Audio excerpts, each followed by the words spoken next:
This is Indonesia, with a population of over 276 million and an area of nearly 2 million square kilometers.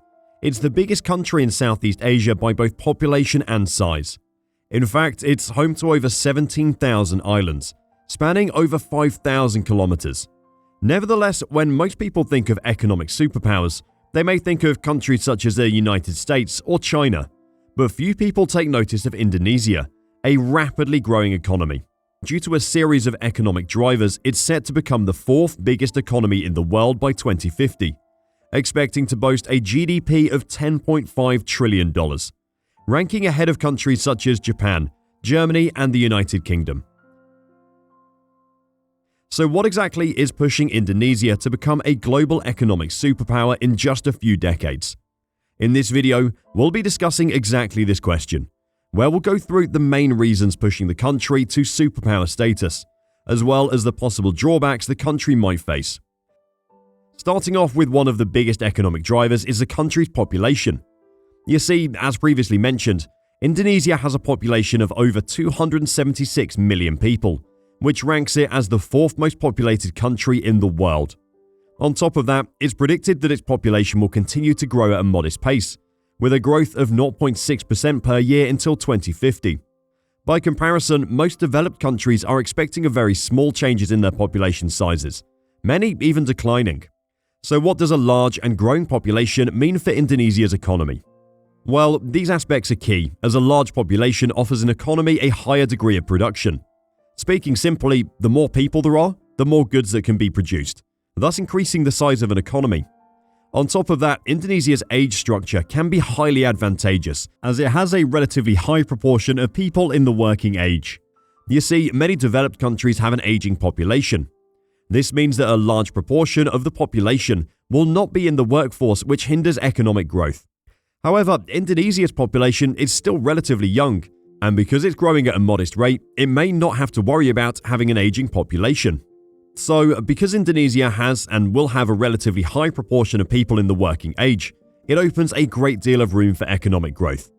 Moreover, a larger population also has some more advantages than just simply increasing the productive potential of a country, including benefiting from economies of scale and having higher rates of efficiency due to higher population densities. So to wrap up this point, because Indonesia has a large and growing population entering the workforce, it will result in the country being able to produce more goods and services, and perhaps at higher rates of efficiency, which will inherently promote economic growth. Moving on to another economic driver is the fact that Indonesia has a substantial amount of natural resources. Due to the country's sheer size and the fact that it spans over 5,000 kilometers, it's no surprise that it holds an abundance of natural resources. These resources are quite important to Indonesia's economy and include the extraction of oil, tin, bauxite, copper, and gold. In fact, Indonesia is the second largest tin producer in the world, just behind China, producing a whopping 80,000 tons. On top of that, it's also the 8th largest gold producer. With this in mind, the industries involved in extracting these natural resources only employ a fraction of the country's population, yet it contributes to around 1/10 of the country's entire GDP. The income earned from these resources provide a pillar of stability and growth to Indonesia's economy, which helps in propelling the country's economy to continue its growth. Aside from these economic drivers, economic policies also form a large contributor to the current and future success of Indonesia's economy. As a matter of fact, Indonesia has undertaken a series of measures to deregulate its economy in recent years, which has made it easier for new businesses to open and for existing businesses to operate more freely. Even so, the ease in doing business in Indonesia is still lacking, as it ranks 73rd globally. However, it has improved significantly over the past decade. Moreover, the country has also decreased trade barriers, opening its economy to international trade. In fact, throughout recent years, Indonesia's exports grew tremendously, which has vastly increased its global influence. And lastly, it's also privatized many firms to private investors, especially after the Asian financial crisis, which began in 1997. This has led to improved productivity and growth. The main advantage relevant to all these economic reforms is the fact that it has increased investment, as it has created a more suitable environment for businesses to operate in. In fact, foreign direct investment has increased considerably over the years, which is vital for an economy to continue to grow at a rapid pace. So to wrap up these points, many of Indonesia's economic reforms have promoted economic growth, mainly due to increased investment. Lastly, one important economic driver is Indonesia's powerful manufacturing industry. The manufacturing industry accounts for over 20% of its GDP, which is a significant level in comparison to global standards. In fact, there are only 5 countries in the world whose manufacturing comprises over 20% of its GDP. Some goods that Indonesia manufactures include textiles, garments, electronics, and cars. And as a matter of fact, manufacturing is expected to grow at a rampant speed. And some reasons for this include how the country has a young and growing population, has significantly low labor costs, and has a growing domestic market. In fact, the country has one of the most competitive labor costs in Southeast Asia. Regarding the growing domestic market, Indonesia also has a growing middle class, which is only expected to grow.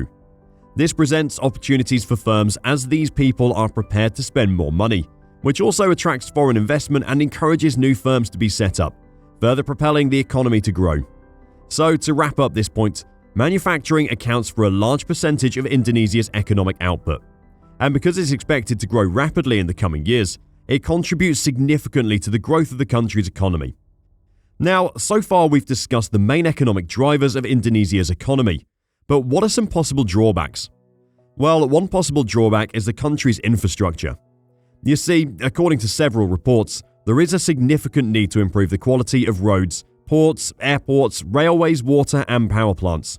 In fact, Indonesia struggles in various infrastructure rankings, ranking behind many of its competitor countries, such as Vietnam and China. One main contributor to its infrastructure problem can be derived from the country's sheer size and the distance that it spans. The lack of proper infrastructure, in combination with the low labor costs of some countries, hinders the competitiveness of Indonesia's manufacturing industry. Another constraint to Indonesia's economic growth could be its shortage of skilled labor.